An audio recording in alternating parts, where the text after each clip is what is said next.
You guys are going to bring out our first female comic of the night. She's a regular up here at the Comedy Center. Let's give a warm Jacksonville welcome to my good friend, Miss Gwen Templeton, everybody.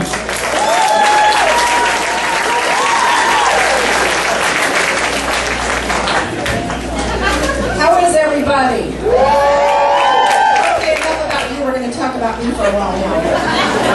I don't have much time and there's a lot to tell.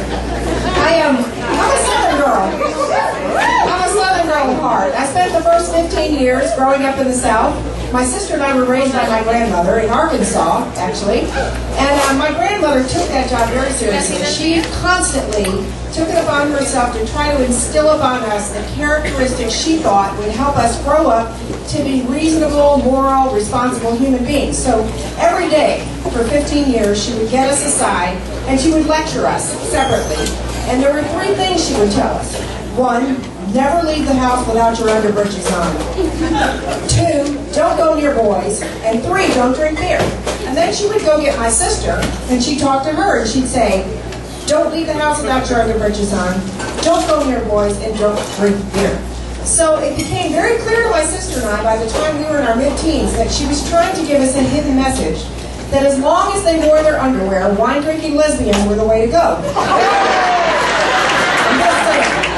Well, my sister's a lesbian, but I don't know if it's my grandma's fault. She could have just run out of men in Northeast Arkansas. She was married 5 times. She's Arkansas Snooki is what she is. Only her name's Snooki Jean. So if you're ever in Arkansas and you see this blonde, a dykey-looking blonde with spiked blonde hair and spray tan, wearing overalls, pulling a U-Haul, that's Snooki Jean. So I had to move away from the South for about 40 years, and I just got back 7 years ago, and I have to tell you, there were so many things that I missed that I'm so happy to have back in my life, like sweet tea and cornbread and collard greens and 152 versions of butter beans. But the one thing that made me know that I was back home, I took my granddaughter to McDonald's, and I bought her a Happy Meal, and when she took the toy out, it was a bobblehead Jesus. I knew I was home, thank you, Jesus. Absolutely, thank you, God. And then the other things, like there's a lot of recreational things to do here, like most of it has to do with alligators. I didn't see any of that anywhere else in the country. As a matter of fact, have you guys been to the alligator farm in St. Augustine? Did you know they just put a zip line in?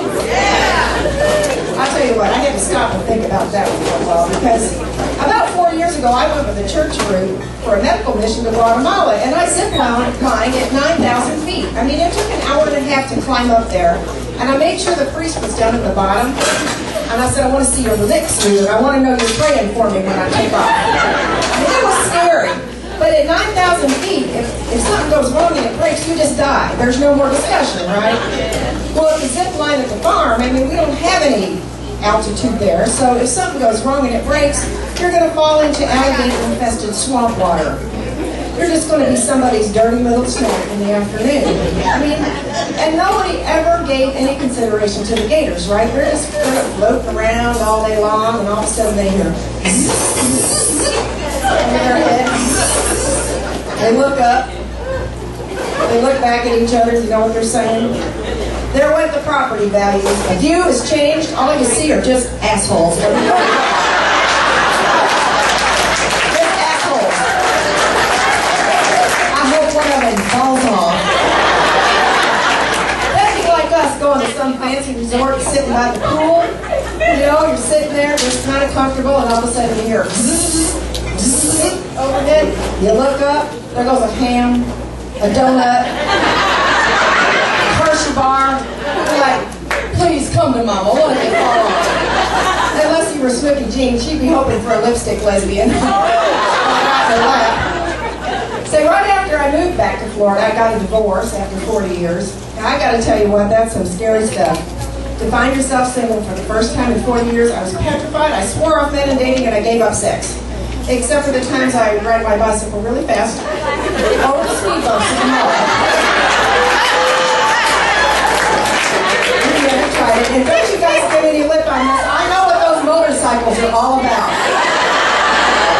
All in the vibration, baby. Anyways, I was so nervous because I knew that everything that had to do with dating and sex had changed in 40 years. And I mean, if I had a date, I wouldn't know who was supposed to pay for things or who got tied up first. I had no idea. So I called my best friend who's Italian, Mary. She knows it all. She's kind of pushy, but she's great for advice. And I said, I don't know what to do. And she told me to go to urbandictionary.com. She says, go and update your vocabulary, and I did, and I was mortified that they changed the name of all of our body parts and nobody bothered to tell me in 40 years.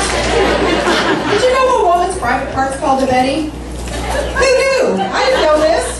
So I re-educated myself, and then the next thing I did was I went out and I wanted to live someplace where I thought I could feel safe by myself. So I went to one of those 55-plus active adult communities. I found a house I liked, and I went in there and I said, well, I'd like to buy one. She said, well, we need to see proof that you're 55 years old. And I just showed her my thighs. She said, that's okay, you can come in. I didn't show her anything else. I was afraid I couldn't get out. And in Florida, I figured out what 55 plus means. It means for every 55 old ladies, there's one old man. And he's an old Florida man. It's been baking in the Florida sun for so long that there's nothing left there but man jerky. It comes in 2 flavors. You can get Buffalo Bill or Slim Jim. Those guys in their Speedo at the pool, nothing in there but bacon bits. Just saying. I dated a guy for a while. He was way too old. I didn't know how old he was until I saw his driver's license. And on there it said, organ donor. It said yes. Underneath it, it said, best if used by October of 1972. He thought he was Kenny Rogers. He had the whole cowboy thing looking, you know, the boots, and his shirt was unbuttoned to his waist. And out of his shirt was a giant mass of gray, thick, wiry chest hair. He thought he was Studley. To me, it looked more like an electrified pussy. And there was one hair that stood up longer than all the rest, and it just followed me around the room. I'm pretty sure it faced northwest, though, because one night I heard him pick up a country station out of Nashville. Last time I saw him, he came to pick me up for dinner, and things were getting kind of hot and heavy between us, and after about 5 seconds we were headed for the bedroom, but it was over with in 10. Ladies, I found out you can't put Betty on cruise control for 40 years and then shut her down for 5 or 6 and hit the button, think she's going to start. Things were dead. I was going to have a whole tune-up and alignment, heavy-duty lube jobs and body work. So I went to Mary. I was mortified. She said, well, we'll just make you an appointment to go to the doctor. And I got to tell you, for me to go to the doctor at that age and tell him Betty was dead was more embarrassing than the time my 2-year-old pooped in the display toilet at Sears. So I went to this women's clinic, and the doctor said, you know, I don't want you worried. He said, you just need hormone replacement. So we're putting these pellets under your skin, and he said, come back in 30 days.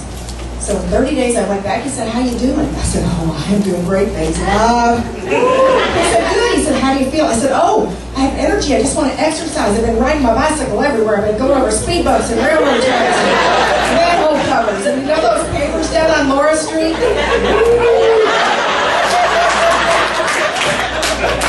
I think I saw you there last week. I recognize you.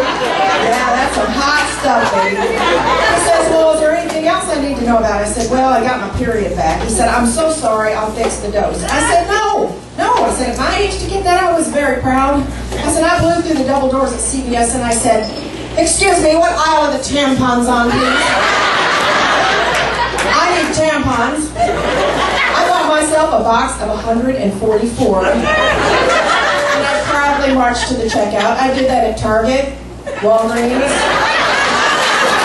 Walmart. I got out of the parking lot before the cops got there. They don't like you to use their PA system without asking.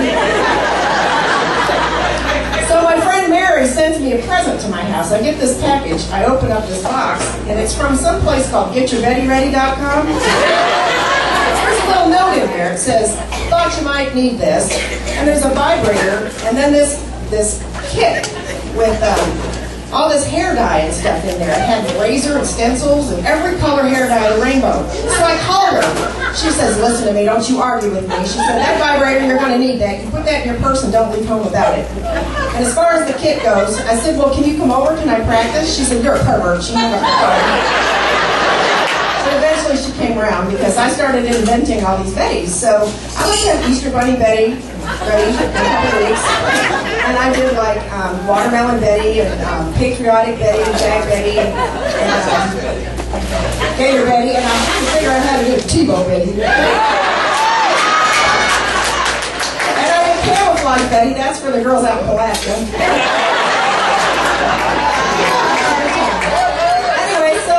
I'm trying to think of other things rather than just riding my bike all the time, so I started taking short flights. I go from Jacksonville to Yulee and back.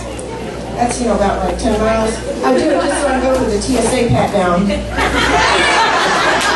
get a little foreplay before you ever get to the gate. As a matter of fact, it's so personal today, they should line all those stringers up and you should pick the one you want to grow you. I mean, they touch, they pinch, they squeeze, they grope, and they never call. So a couple of weeks ago, I decided to take Mary with me, see if she liked it. So we got there. She tried to go through twice. I said, no, they'll know what we're up to. So she headed through metal detection. All of a sudden, every light, every siren, everything was going off in the airport. I mean, people were running from Homeland Security. They were screaming. They were talking in tongues. And all of a sudden, I realized what it was. Now, my friend Mary has an underwire big enough to double as a radar antenna for a hovercraft. She set everything off. Plus, the bad part was she's Italian. She thinks her bra's an American tourister bag, okay? So by the time they got done unpacking her, they found like 2 rosaries, a prayer book, her pasta scissors, a small thing of brandy, 2 ham sandwiches, a cannoli. And then she had 2 disposable razors in there just in case either one of us got a 5 o'clock shadow. I got her through, so I went to go through. I put my purse and my shoes in a bin. I go through, get my shoes on, looking for my purse. I don't see it. I turn around and I see the head of Homeland Security. And he's looking in the screen and he says, Ms. Templeton, please return to the point of entry and remove the battery-operated device from your handbag. So I kind of slunk back, put it in a bin and says, Ms. Templeton, battery-operated devices of that nature must be turned on and hand-carried through. Bubba, you just pissed me off. So I turned it on turbo. I went through there, Mary and I both got a standing ovation and 4 party invitations.